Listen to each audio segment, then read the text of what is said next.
நம்ம அஜித் சார் நடித்துள்ள good bad ugly படம் பாத்தீங்கன்னா வர 10ஆம் தேதி உலகம் முழுக்கவே ரிலீஸ் ஆகுது. அஜித் சாருடைய தீவிர ரசிகரான இயக்குனர் ஆதிக் ரவிச்சந்திரன் ஒரு ரசிகனாக அஜித் சார திரையில எப்படி பார்க்க ஆசைப்பட்டாரோ அதே போலதான் இந்த படத்தை டைரக்ஷன் பண்ணிருக்காரு. ஒரு ரசிகனாக நடிகரை ரசிக்க முடியும் அப்படின்றத ஆதிக் இந்த படத்துல நிரூபித்தும் காட்டியிருக்காரு. இந்த படத்துல அஜித் சாருடன் இணைந்து த்ரிஷா, பிரபு, பிரசன்னா, அர்ஜுன் தாஸ், சுனில், ராகுல் தேவ், யோகி பாபு ஆகிய பல செலிபிரிட்டிஸ் நடிச்சிருக்காங்க. மைத்ரி மூவி மேக்கர்ஸ் நிறுவனம் இந்த படத்தை மிக பிரம்மாண்டமாக தயாரிச்சிருக்காங்க.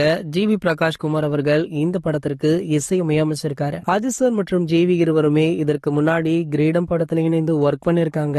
ரூபாய் 270 கோடி பட்ஜெட்ல எடுக்கப்பட்ட இந்த படத்துடைய இரண்டாவது சிங்கிள் ட்ராக் பாத்தீங்கன்னா அண்மையில வழியாகி பட்டி தொட்டி எங்கும் பட்டைய கலப்பிச்சு. இந்த பாடலுக்கு நல்ல ரெஸ்பான்ஸ் இருந்தது. இதனடுத்து பாத்தீங்கன்னா படத்துடைய ரிலீஸிற்கு இன்னும் 8 நாட்கள் தான் இருக்கு அப்படின்றதுனால படக்குழு அடுத்தடுத்த அப்டேட்டுகளை ரிலீஸ் பண்ணிட்டு இருக்காங்க. அந்த வகையில தற்போது இந்த படத்துடைய முதல் ப்ரோமோ ஒன்று வெளியாக இருக்கு. இன்று மாலை 6 மணிக்கு இந்த ப்ரோமோ வெளியாக உள்ளதாக செய்திகள் கிடைச்சிருக்கு. இனி அடுத்தடுத்து நிறைய ப்ரோமோக்களையுமே ரிலீஸ் பண்ண இருக்காங்க. சரி, ஓகே, இந்த ப்ரோமோவுக்காகவுமே உங்களை யாரெல்லாம் அவளுடன் காத்துட்டு இருக்கீங்க அப்படின்றத கீழே உள்ள கமெண்ட் செக்ஷன்ல கமெண்ட் பண்ணிட்டு நம்மளுடைய அஜித் டாக்கீஸ் சேனலை மறக்காம சப்ஸ்கிரைப் பண்ணிக்கோங்க.